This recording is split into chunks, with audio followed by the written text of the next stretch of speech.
Today is Tuesday, February 13th, and this is William Michael of the Classical Liberal Arts Academy.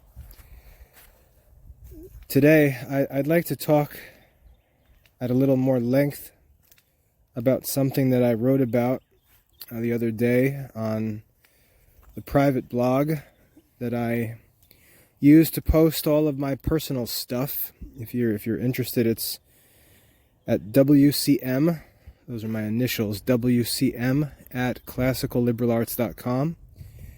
And I use that blog as a place for all of my own readings and thoughts and conversations. I even share from my own studies there. I try to keep it separate from the main website at the Classical Liberal Arts Academy, just not to distract students from things that they really don't need to get into. But I wrote the other day about unreasonable discussions in modern society about religion. And I'd like to dig into this a little bit, and I think it'll be helpful for those of you who join me and listen to these talks. I think it'll be very practical and useful in everyday life as you seek to go into the world and make disciples and attempt to preach the gospel. Knowing how to do that is not so simple, and everything that one says or does is not necessarily helpful towards that end. And we live in a very unique age, one that I don't think many of the church fathers or even saints of medieval times had to deal with. We live in a society where the powers that be, whether they be political or commercial, they have an anti-Christian, and I shouldn't just say anti-Christian. We often say that, but it's really broader than that. It's an anti-religious bias. They have a desire to secularize society because it's in their best interests as politicians and businessmen. And the same bias that Christians face is also faced by Jews and Muslims and members of other religious traditions. It's an anti-religious bias, a desire to separate church and state, to separate God from temporal affairs. And we can see how contradictory this is to the Christian religion, because in the Lord's Prayer, Jesus, who is Lord of all, taught us to pray, "Thy will be done on earth as it is in heaven." In other words, there are not two different systems. There are not two different sets of rules. There's not two different orders. It's one. There's simply a delegation of powers and responsibilities by God to men. And all of our affairs are to be conducted as part of God's will for the entire universe.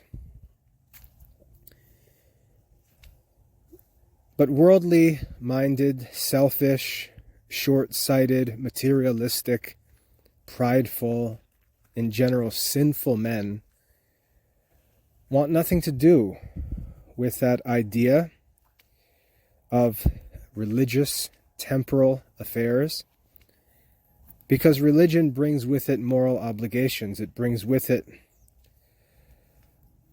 a moral order. And the reason why people despise religion is not because they despise an idea of a transcendent spiritual being.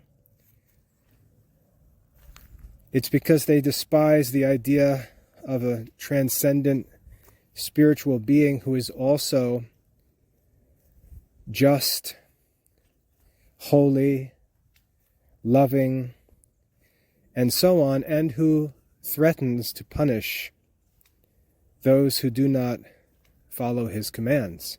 That's the motive for this desire to secularize society, to remove this talk of accountability of men to some higher, divine, eternal reality.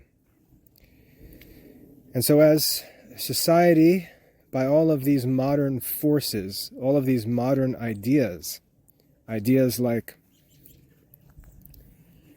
capitalism and democracy and natural science, technology, these ideas all push for a human-oriented, relativistic, materialistic view of life. And I know it's popular for Christians to celebrate capitalism, but the Catholic Church did not invent capitalism. The Church throughout the Middle Ages never practiced capitalism.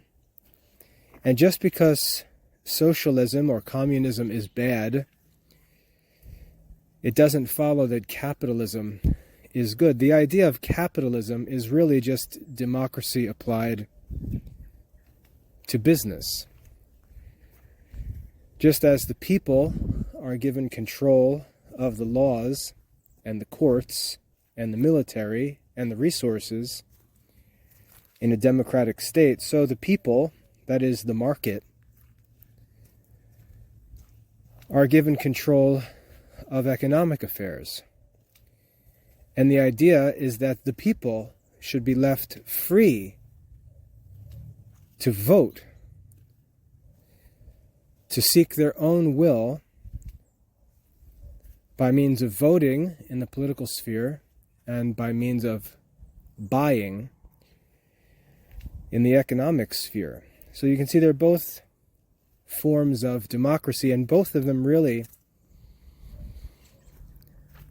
can be understood more clearly as systems whereby the majority of people determine what's right and wrong. The majority of people determine what's good and bad.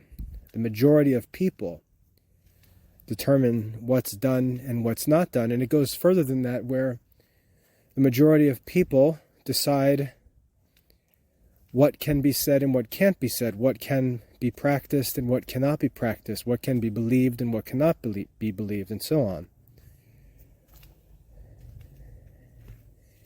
And this clearly was never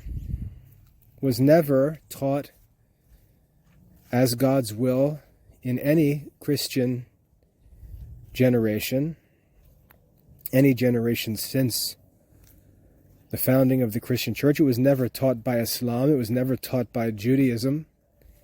This idea that the common people,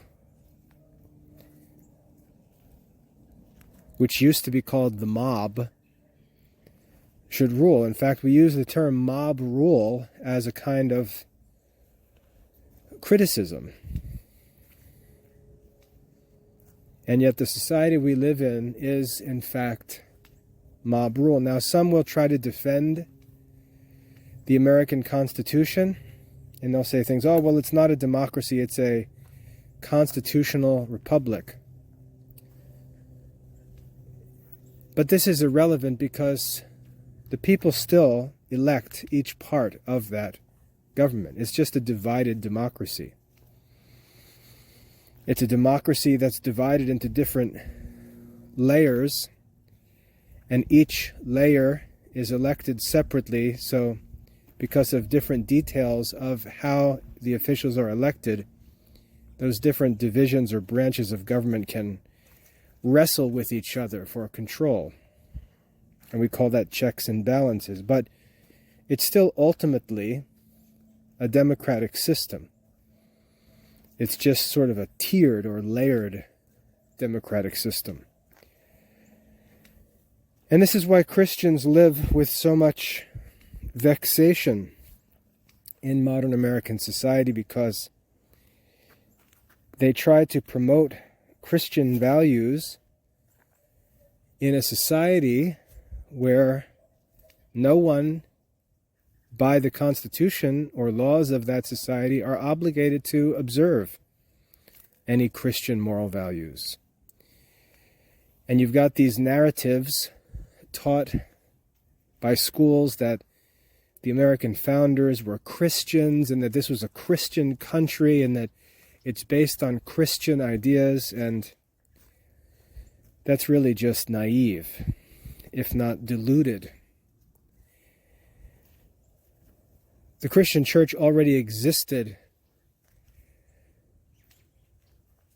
for 1776 years, or we should say 1730 or so years, when America declared independence.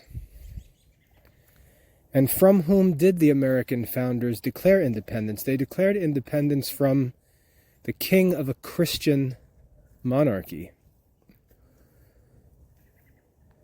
So when we're revolting and declaring independence from a Christian monarchy, it's hard to understand exactly how this country can be called Christian or assumed to be Christian. Some can make the case that they believe that the principles were Christian. But if having a Christian government was the goal, that there already was a Christian government. The truth is, what was created in America was a secular government. A secular government was created that divorced the state from religion. It was not a Christian founding, it was a secular founding.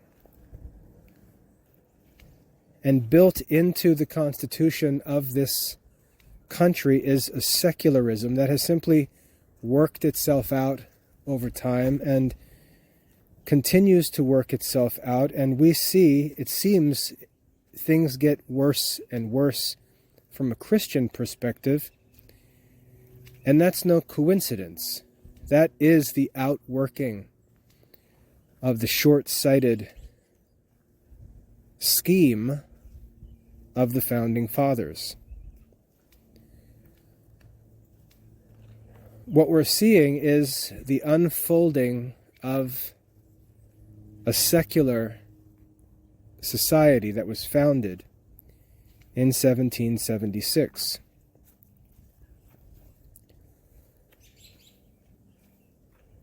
I say it was short-sighted because you can read all of these clever quotes from the Founding Fathers saying things like, only moral people could live in a democracy, and this Constitution was intended only for a moral and religious people, as George Washington said. But these same men who created this Constitution and separated the state from religion knew very well that the tendency of man was not towards religion or towards morality, but away from it. That the majority was never wise. I mean, just think how dumb it is to suggest that the majority should decide political matters and have the first president be a general from an army. Let me ask you, did the general think that it was a good idea to have all the soldiers vote on what should be done? Or did he set up the military to function like a monarchy? You just see how there's this irrational self-contradiction everywhere we look. Are businesses set up as democracies, or are they set up more like monarchies? Why do CEOs get paid millions and millions of dollars? Why don't they just turn the management of the company over to the market and let the market decide what they should do? No one actually believes these things. It was a revolution. It was a revolution against a way of life, a system of thought, a system of religion, a view of the world, a view of the universe.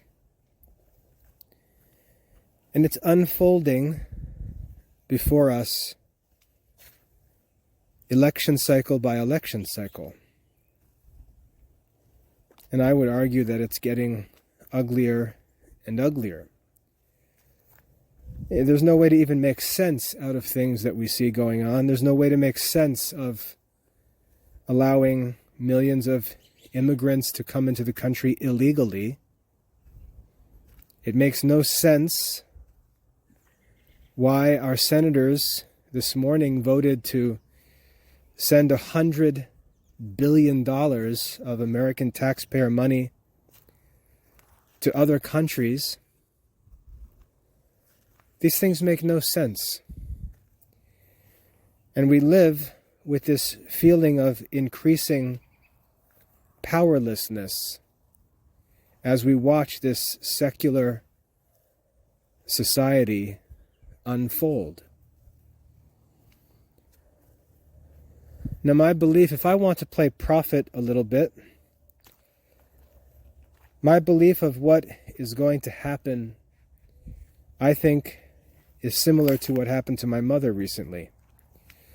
When we're living, we imagine that we're going to age slowly over time. We're going to slowly decline, slowly age, and just sort of slip into death. And we can imagine that we could sort of plot out a chart for the pace at which we're going to age and how we're going to die. But what actually happens, and what always threatens us, is the possibility of a sudden and unexpected event that causes a rapid downturn and that brings us to an end that we didn't plan, that we weren't prepared for. And the idea that we were just going to age or decline in a uniform way that we could control proves to have been foolishness. And this is the idea, even in America. The idea is that, we may be declining, but we're sort of in control of our decline. And as long as I'm in control of my decline, I really don't care, because I'm only going to live a few more years anyway. But the truth is, we're not in control of our decline. And there are 1,000 different events that could take place at any time, like my mother's stroke, which came out of nowhere, and could lead to a sudden, unexpected, unprepared for downturn for which there's no recovery. Nothing is prepared, nothing's ready, because everything was arranged according to this expectation of a long, slow, steady, controlled decline. And that's what pride gets us into trouble with. Jesus said, "Take no thought for tomorrow." St. James called it sinful arrogance to talk about what we're going to do this or that day, because we don't even know if we're going to be alive. And so many people know they're on a bad path, but they feel like they've got it under control, and they're going to die anyway. And so they plan to just ride this thing out. But the problem, as I said, and what I predict is going to happen in America, is that there's going to be an event, or it could be a series of events, coming together at the same moment that cause a sudden downturn and leave everything in ruin. And you can just see how our government plays with all of these flashing red alarms. Enormous debt, divided society, all kinds of fragile infrastructure systems, just confident that everything is going to continue. And if something does go wrong, it's okay because we'll quickly get it under control. But the science suggests that we can't get things in control. So anyway, I don't want to turn this into a political talk, but I wanted to sort of paint the picture and set the stage for this discussion. Because we're living in that context. It's not this happy, God bless America society. It's a declining secular society with all kinds of problems.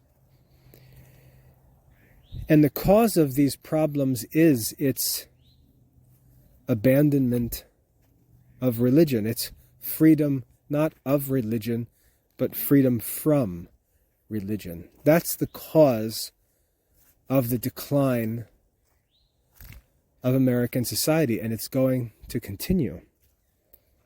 It's not going to get better. And this isn't because the church is not doing its job. It's not because, the priests aren't this, or the churches aren't like this, or we're not worshiping in the right way, or we're not. That's all false. It's because we live in a society that is not merely anti-Christian, but anti-religion. It's anti-human. And the effects of this system are not going to be remedied. So people who desire to rebel against the Pope, Catholics who are schismatic or heretical, they take a situation like this, ignore all of the natural circumstances of it, and say, the bad things you see are being caused by the Pope and bishops, and therefore this justifies my disobedient life. That's just another species of irreligion and disobedience. And many will be deceived by that false religion. But it's part of this secular decline. It's part of this revolution against authority. It's part of America and the spirit of America, this opposition to the Pope and bishops among Catholics, as if that's the solution. Freedom from religious authority. That's actually the cause of the problem, just in different dress. This American crisis is not the church's problem. The Catholic Church didn't design this society. The Catholic Church didn't promote this society. The Catholic Church has done nothing but attempt to evangelize and minister to this secular society. And if you pay attention, you'll notice that the church is growing. Contrary, again, to people looking for excuses to disobey the Pope and bishops, the church continues to grow and thrive throughout America in places where it's still considered missionary activity, establishing new churches, building monasteries, opening seminaries. Just opened one here in Charlotte recently.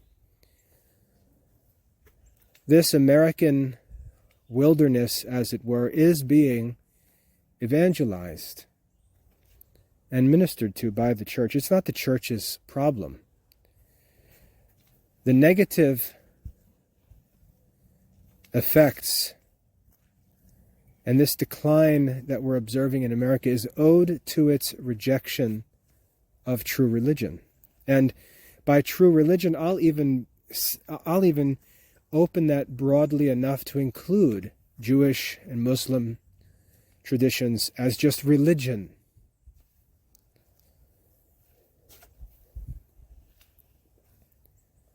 Secular society is like a branch cut off from a vine. It's just going to die.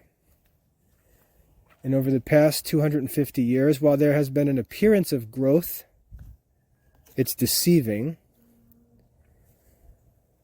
But America has just slowly cut itself off from Christian culture and has slowly died. And again, when I say there's an appearance of growth, it's because America was a continent with untapped natural resources. It should have been prosperous and wealthy. It should have been. The question is it as prosperous and wealthy as it could have been? And the answer to that is no. It's actually going to prove to be far less prosperous and happy than it could have been and would have been had it been kept under Christian control. So anyway, in this society, because it is anti-religious, it seeks to silence religious talk. It puts a pressure. It's a very subtle pressure, but it's present everywhere. And Christians in America have been raised in this society, and they've learned to just accept it and take it for granted, when really they should refuse to accept it and take it for granted. And what it is a bias against religious assumptions. In American society, in this secular society, and it's spreading to other countries as well, so it's not exclusively an American problem, but this bias against religious assumptions is unreasonable. And yet Christians, because they're not receiving a classical Christian education, but they're actually accepting the secularized American education, which is stupid, because they're not actually being educated in the subjects that Catholics are supposed to be educated in, but they are simply settling for the American secular education. They don't understand what's wrong with the bias that they experience. They don't understand why they should oppose it. They don't understand what they should think or how they should think. They just accept this sort of silent pressure against religion. And I'll give some examples.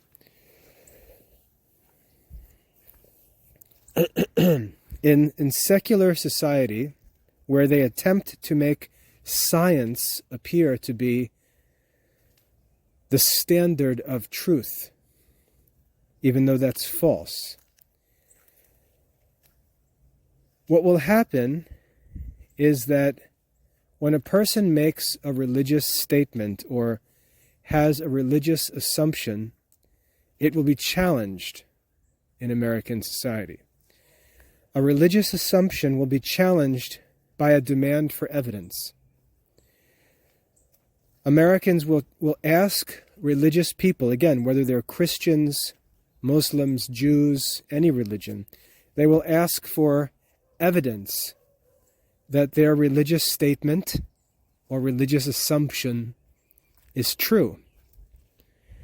And Christians, not being shrewd, not being cunning, not having studied philosophy and reasoning as they should, are overwhelmed by this request for evidence. And they silently submit to it. And they say, oh, yeah, you're right. I don't have any evidence, so I should probably shut up. You're right. I don't have evidence. I can't prove that God exists, so I can't assume that. I can't assume that God exists, because if I'm asked for evidence, I can't give any, and I've been taught in my 6th grade research paper lesson that I shouldn't say anything that I can't give evidence for.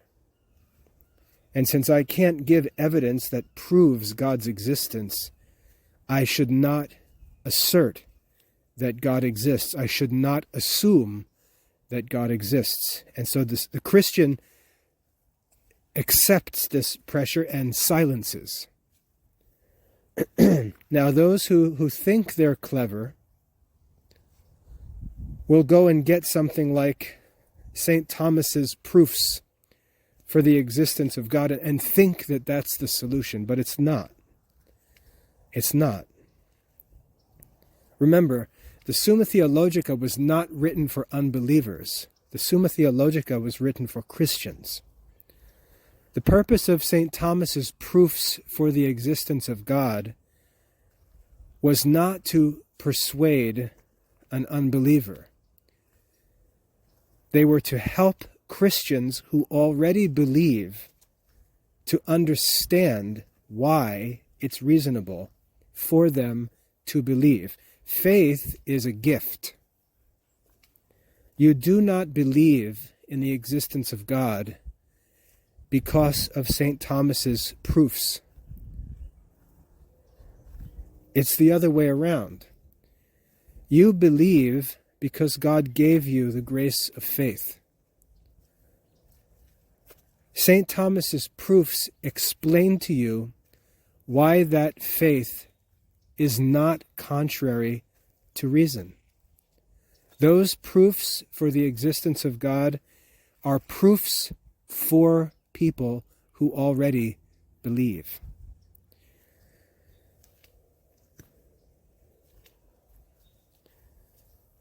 This assumption that God exists does not need to be proven.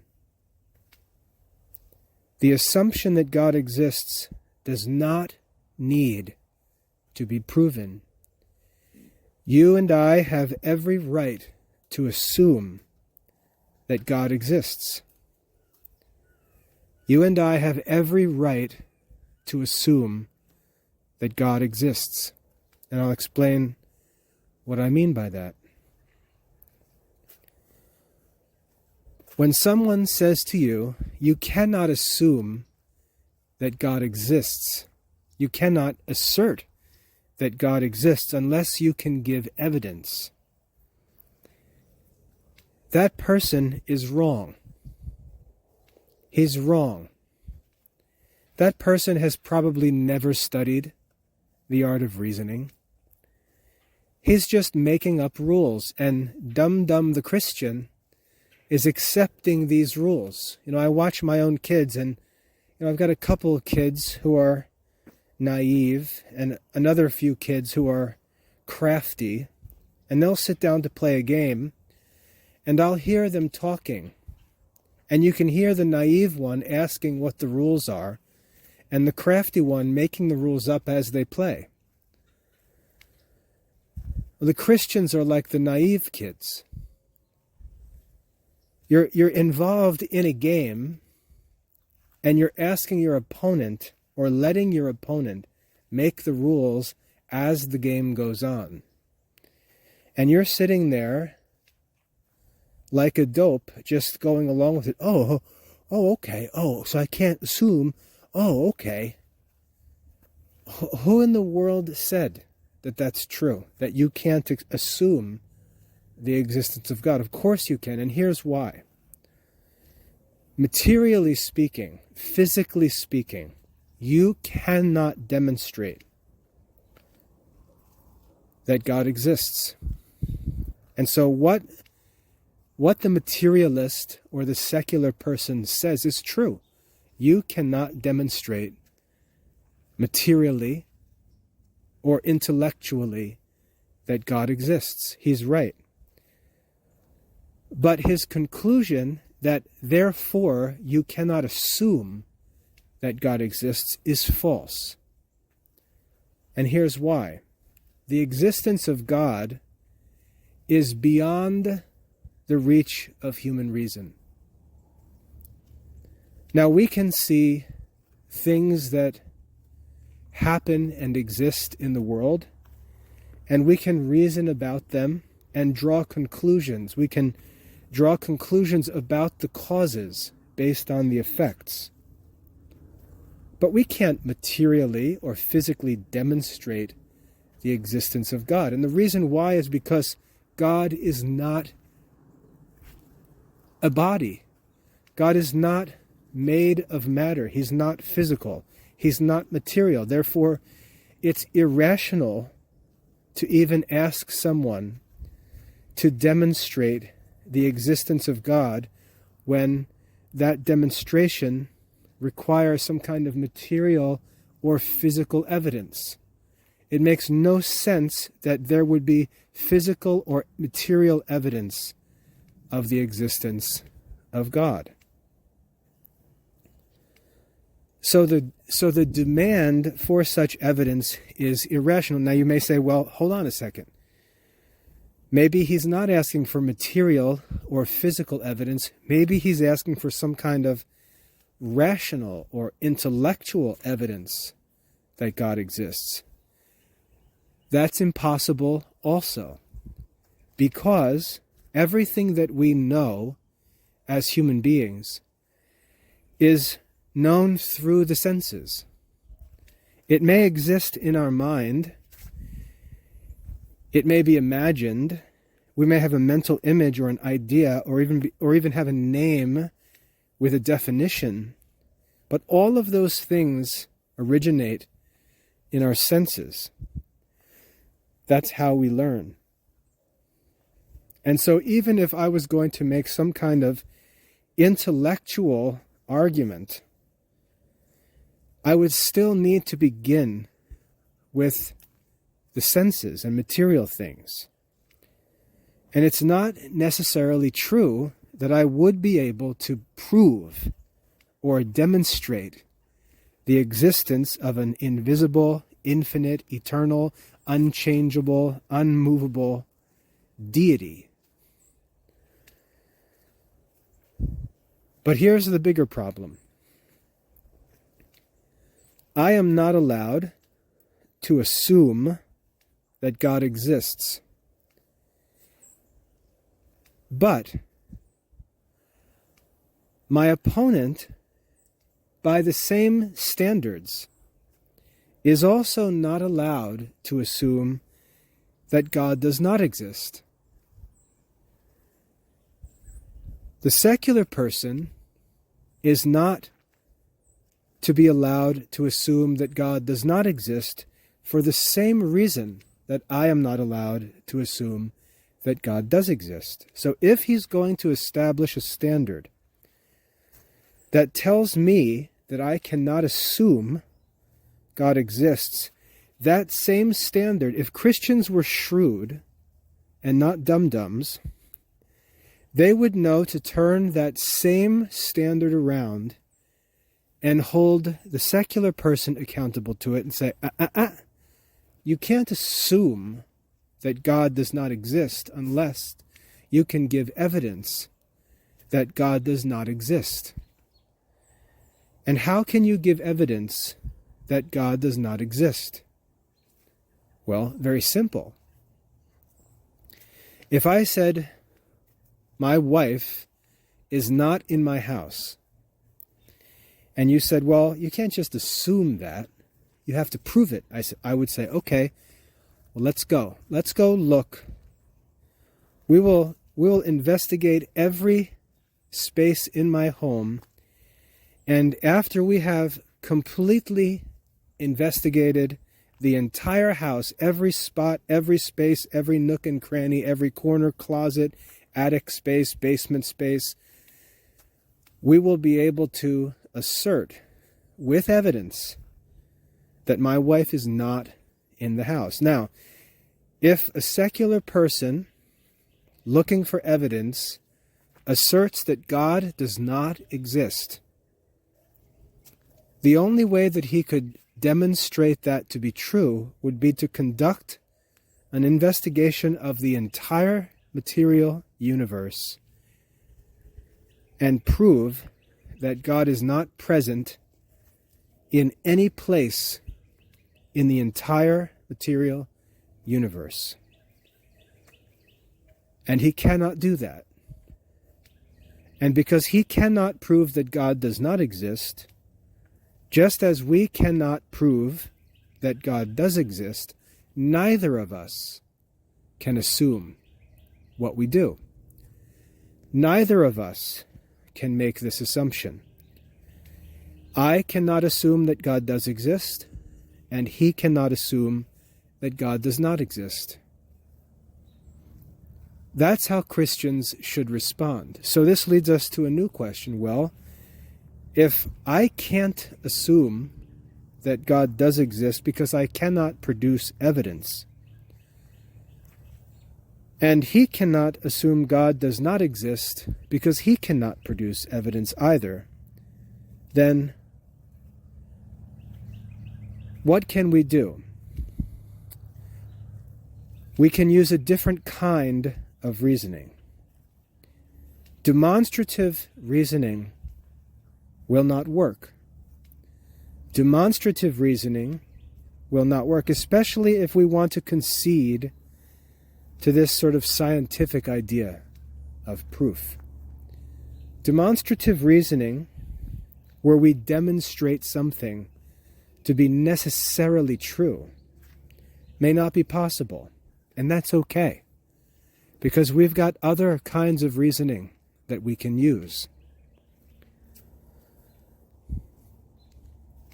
So if I'm not allowed to assume that God exists, and my opponent is not allowed to assume that God does not exist, what can we do? Well, we can move from demonstrative reasoning to dialectical reasoning, which is a different kind of reasoning. And it works by starting not with evidence, but with an assumption. And so we'll say, well, look, let's just have a little experiment here. Let's assume that God exists. Let's agree to assume that God exists. And let's just think about all of the implications of what would be true if God existed. Let's just conduct a thought experiment. Assuming that God does exist, and we can define God, and assuming that that God exists, what would follow? And we can ask whether what we see in the world, what we experience as humans, what we know, would agree or follow from that assumption. And we could just test it out. And this is what's called the Socratic method. The Socratic method is different from Aristotle's demonstrative method because the Socratic method takes up an investigation that cannot start from demonstrative evidence, but starts from an assumption. And so we can start with the assumption that God does exist and simply see how that works out. And we can start another discussion, and we can start with the assumption that God does not exist. And we can see what the implications of that would be. And so the real question is this. The real question that we should ask is, if we look around at the world, if we examine ourselves, our relationships, our neighbors, the universe we can look up at and look out at, Is what we see and experience and think consistent with the assumption that God does exist? And then, again, on the other hand, if we look at everything around us, think of ourselves,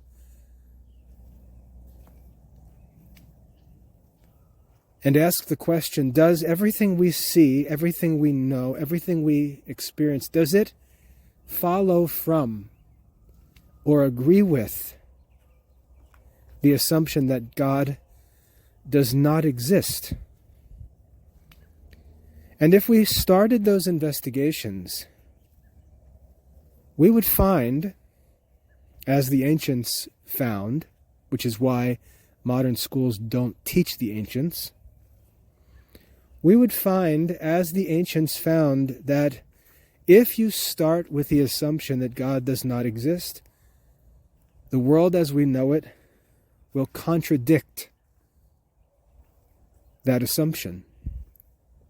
Whereas if you start with the assumption that God does exist, you will find no contradiction with anything that you know for certain or experience in the world.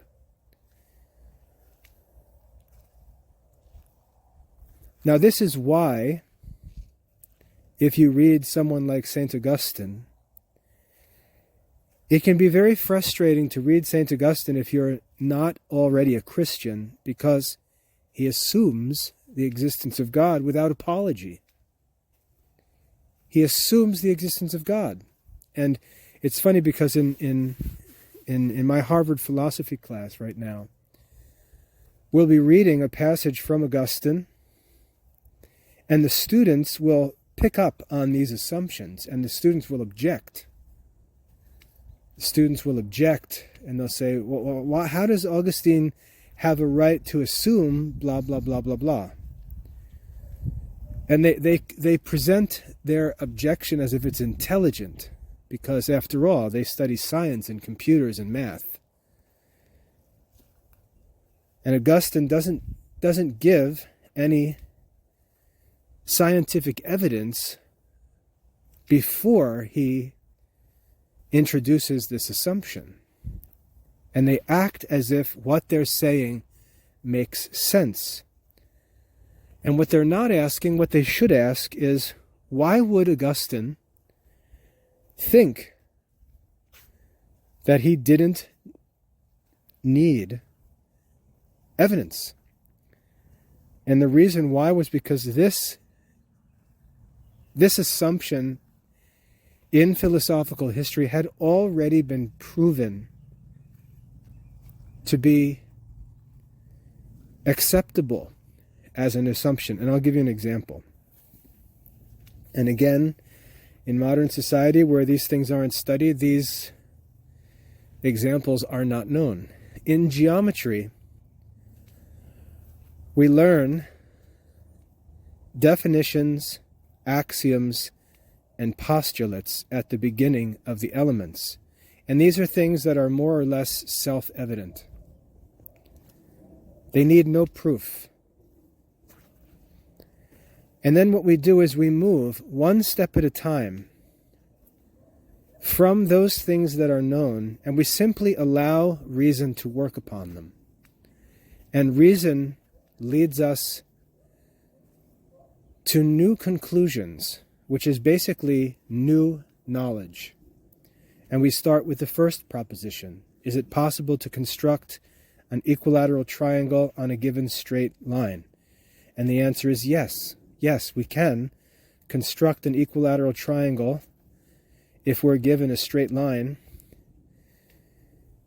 And we go through the proposition and show how it can be done using just what's given to us in the elements. And then we move on to proposition 2.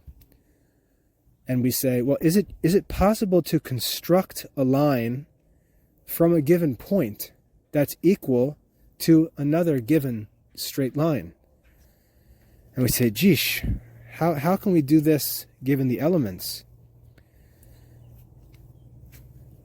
But now, we're not just given the elements, we're given the elements plus the first proposition. And so we can say, oh, I see. We can use the construction of an equilateral triangle to basically transfer the first endpoint of this given line to the given point. And then we can transfer the second point also by use of the elements. So we can use proposition 1 and the elements to solve proposition 2. And we move on to proposition 3 and we do the same thing. We use proposition 2 and the elements to solve proposition 3. And we move step by step through the propositions of classical geometry. Every single step is proven from the elements either directly or indirectly through previous propositions. Now imagine coming into the class when we're studying proposition 47. And imagine sitting down on the first day of class and being told, in classical geometry, we seek knowledge of geometrical subjects, right, which are magnitudes at rest. We seek this knowledge by reasoning from the elements and taking nothing for granted, making no assumptions, introducing nothing else but what's given to us in the elements. And so this student sits down on that first day while the class is on proposition 47, and one of the students begins to explain the solution for proposition 47, and he assumes proposition, let's say, 26. Now, if that new student were to immediately raise his hand and say, wait a minute, how does he have the right to just assume proposition 26? That student who makes that objection is not clever. That student lacks self-awareness. He hasn't taken the time to think that the other students have already been through 46 propositions, and this is the first one that he's looked at. It's actually sort of a crazy arrogance to imagine that you're in the position of objector when you're just getting started in the class with people who have been in the class for months and months. And this is what modern people do when they object to someone like Augustine or Aristotle or Aquinas. As if Augustine doesn't understand that his assertions require evidence. As if he would write book after book after book explaining all of these things and make a misstep by assuming the ultimate question with no reason for doing so. And you see, these objections are stupid objections. The problem, however, is because these kids who are in their 25th year of calculus and physics and who knows what else, they've never studied history. They've never studied the history of philosophy. They don't know church history. They've never read the church fathers. They don't know sacred scripture. They've never read Thomas Aquinas. And yet, because they have been to a physics lab and because they get A's in calculus, they imagine that they see and know everything. And if you say, well, Augustine didn't know calculus because it wasn't developed until, the 17th century, maybe even later, 18th century, they scoff then at Augustine without comprehending that Augustine didn't seek a knowledge of calculus, but preferred a knowledge of theology, while they, the modern student, have not sought a knowledge of theology, but have devoted all of their time to a knowledge of mathematics. Not even real mathematics. But they can't understand that Augustine and Aquinas and Aristotle pursued a different kind of knowledge that they have completely neglected, and that the knowledge they possess is actually inferior to that of Augustine and Aquinas and Aristotle. But they imagine, by this deluded, secular, materialistic mind, that they're somehow above and beyond the reach of the intellect of Augustine and Aquinas and Aristotle.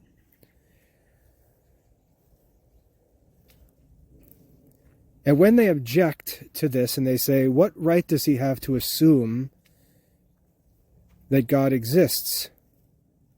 Implicit in that objection is their assumption that it's more reasonable to assume that God does not exist, which is false. And the problem, as I said, is that Christians normally, when they're pressed for evidence, they just melt like wax, because they're not studying reasoning themselves, because they, like the math kid, have not studied Augustine, have not studied Aquinas, have not studied Aristotle. And what's even more pathetic and ridiculous is that the Christians end up failing at both, because they're not good at the mathematics and the natural sciences, and they also don't study the philosophy or the theology. They end up in this middle wasteland, knowing neither, which embarrasses everybody.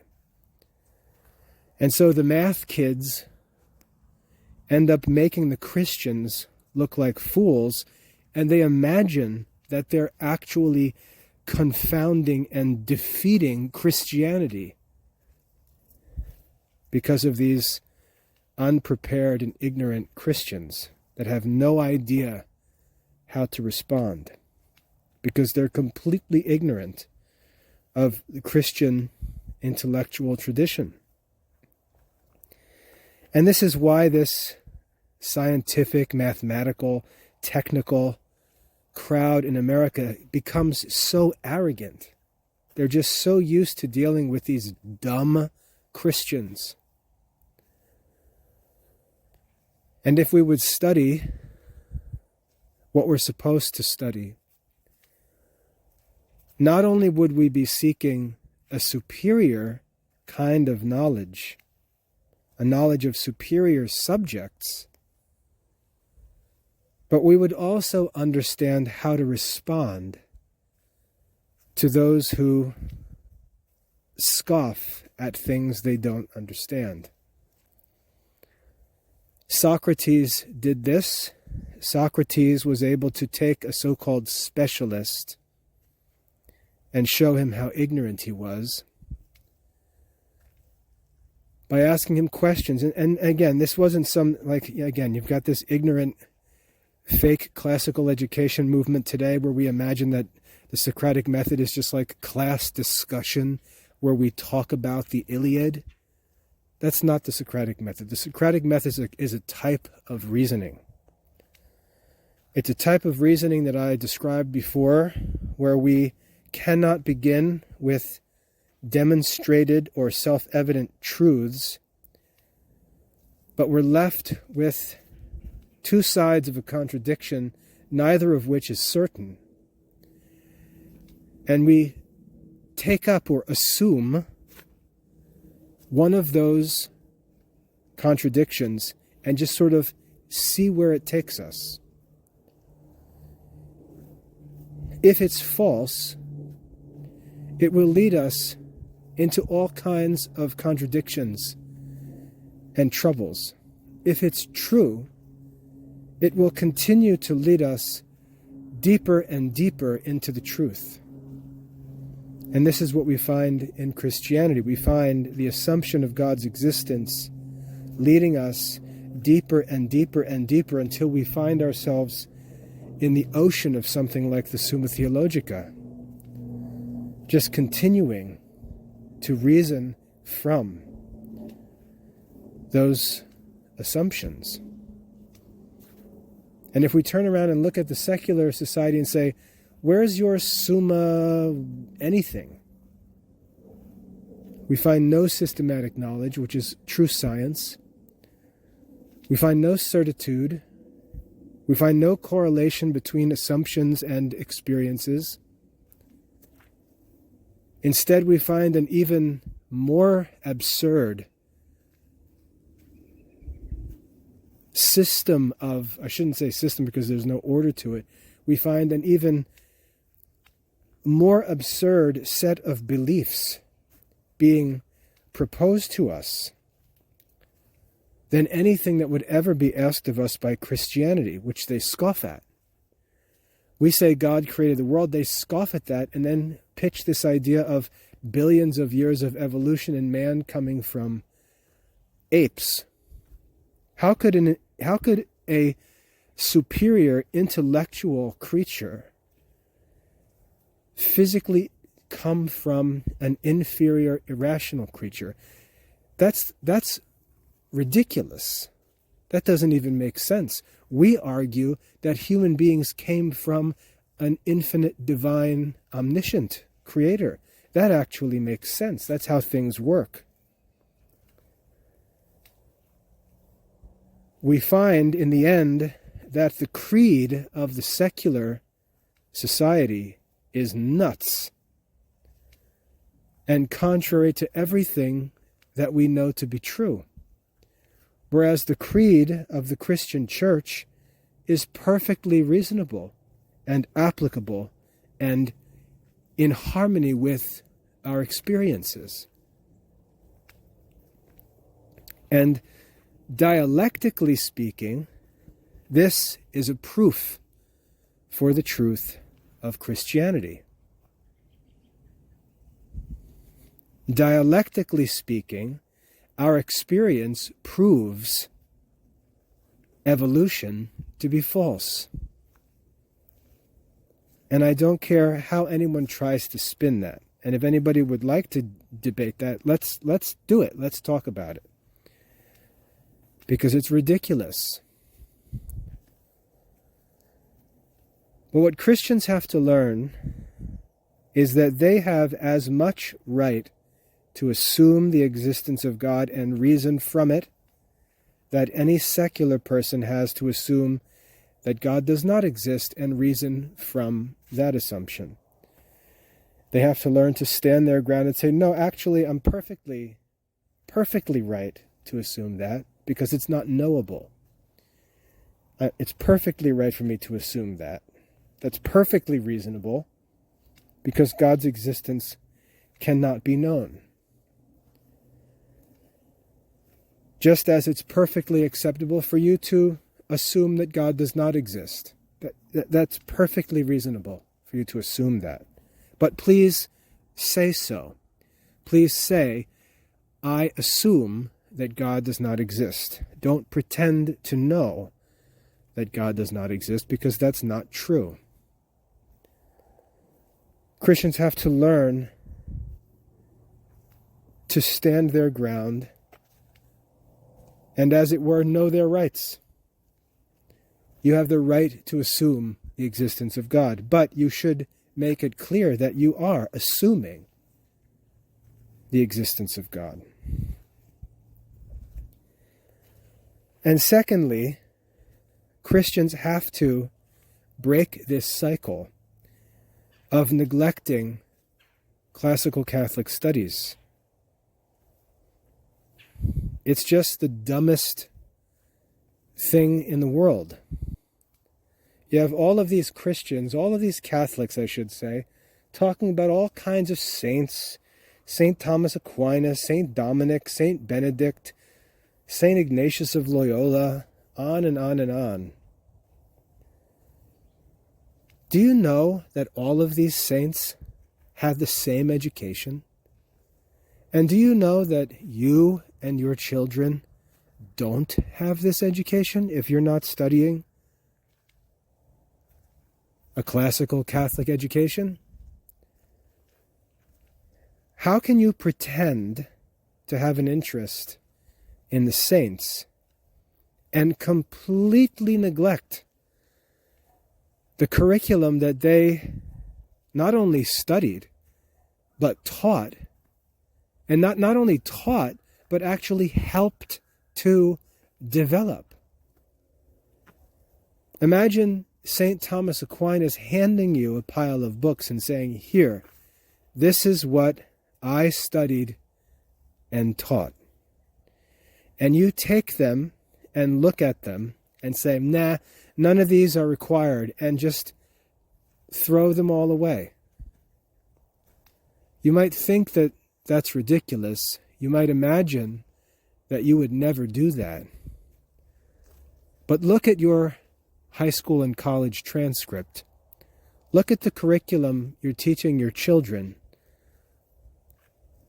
And ask yourself, have I, in effect, done that? Have I allowed myself to get swept up by this secular society and actually carry me away from Catholic education? Because the answer is yes.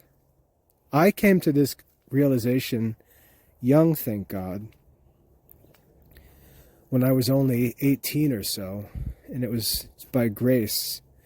There's no way I could explain how I understood the things I did at that age. But I knew it didn't exist. I knew that it wasn't someplace that I could go get. It wasn't a matter of going to a certain college or seeking a certain degree. It didn't exist. And so I committed myself to restoring it, and that's what the Classical Liberal Arts Academy is. It's the restoration of historic classical Catholic education. So I invite you to study the classical Catholic curriculum. In God's providence, we've been blessed materially as we've done this, and I can offer you the opportunity to study it at no cost. If you go to the Classical Liberal Arts Academy website, you can create an account and enroll in all of our courses for free. Just enroll as an extern student, and you have access to the whole curriculum. Obviously, you can't do everything that a fully enrolled student will do, but you don't need to. Just even to learn what the subjects are, what the texts to be studied are, and so forth, will give you a lifetime of study, and you can enjoy it all for free. And I invite you to do that. Just go to classicalliberarts.com/study. That's the study center where all of our students work. Create an account on that site. Go to the course listing.